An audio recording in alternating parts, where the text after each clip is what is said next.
Hello everyone, welcome back to our channel.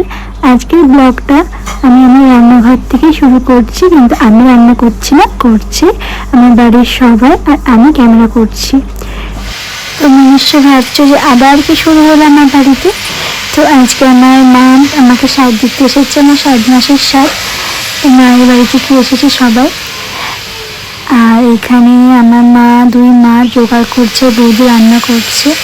মায়েরা বিকেলেই এসে শুরু করে দিয়েছে সমস্ত কিছু রান্না করা, কারণ আর সকালবেলা অনেক কিছু গুছিয়ে আসতে হবে, তো তাই গুছিয়ে আর সকালবেলা আসে না, তাই বিকেলেই এসেছে। আর এখন রান্নাবান্না প্রায় কমপ্লিটের দিকেই, আর এখন মা আলতা পড়তে বসে পড়েছে। তো মা আর বৌদি আলতা পড়ছে, আর আমার মা শাশুড়ি মা পরে নিয়েছে, আর আমিও পরে নিয়েছি, তাড়াতাড়ি পরে নিয়েছি আমিও। দেখো আমার মা এই শাড়িটা নিয়ে এসেছে, এখন শাড়িটা পরে নেবো। আর তো জানাই আমি একটু সাজুগুজু করতে বেশি ভালোবাসি, তাই একটু সাজুগুজু তো করবো। দেখো শাড়িটা আমার ইচ্ছে ছিল যে এই কালারের শাড়ি নিয়ে, তাই মাকে বলেছিলাম আমাকে এই কালারের একটা শাড়ি দিও। মা এই কালারের শাড়ি নিয়ে এসেছি, মেকআপ করতে বসে পড়েছি। সত্যি আমি সাজতে খুবই ভালোবাসি, আর এইসব প্রোগ্রামে তো একটু সাজুগুজু না করলে হয়।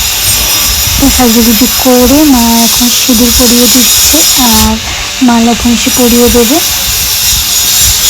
এই দেখো আমার লুক, আজকে কেমন লাগছে অবশ্যই কমেন্টে জানাবে। আমি মা শুধু বলে তুই পারিসও বটে, এই একটু বসে খাবি তার জন্য এত সাজগোজ, আবার তো কিছুক্ষণ ধুয়ে ফেলবি। তো কেউ সাজবো না, তো ইচ্ছে তো পূরণ করতেই হবে। তো যাই পারি হোক, সমস্ত ইচ্ছেগুলো পূরণ করছে আমার দাদাভাই, আমার বাড়ির সবাই মিলে। কোনো কিছু মনে আমার কম রাখছে না আমার শোনার জন্য।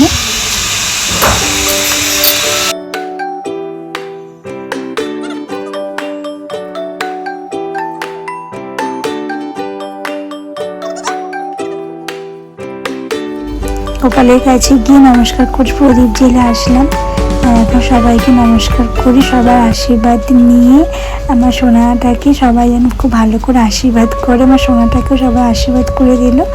এখন আমি খেতে বসবো, আর নিচে যাচ্ছি, এখন নিচে শ্বশুর বাবা আছে, ওনাকে নমস্কার করতে যাচ্ছি, আর দিদাও আছে।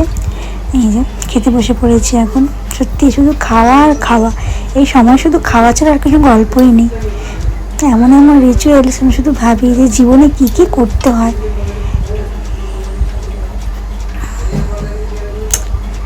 না এখন খাইয়ে দিচ্ছে 7 রকমের ফল, 7 রকমের মিষ্টি, 7 রকমের খাবার। আর আজকের দিনটা আমার কাছে খুবই স্পেশাল। আজ থেকে ঠিক 25 বছর আগে আমি কেঁদেছিলাম, আর আমার মা হেসেছিল, মানে আজকে আমার বার্থডে। তো আজ থেকে ঠিক 2.5 বছর আগে আজকের দিনে তোমার দাদাভাই আমাকে প্রথম দেখতে গেছিলো, আর আজকের দিনে স্বাদ খাচ্ছি। আর যত দিন যাচ্ছে এই দিনটা আমার কাছে খুবই স্পেশাল হয়ে উঠছে।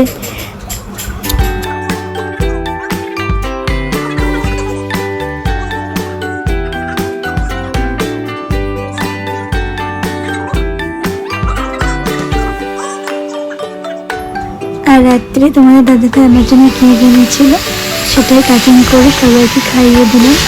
আর তার সাথে আজকে ব্লগটা এখানে এন্ড করছি। ভালো লাগে প্লিজ লাইক, কমেন্ট, শেয়ার করে দিও।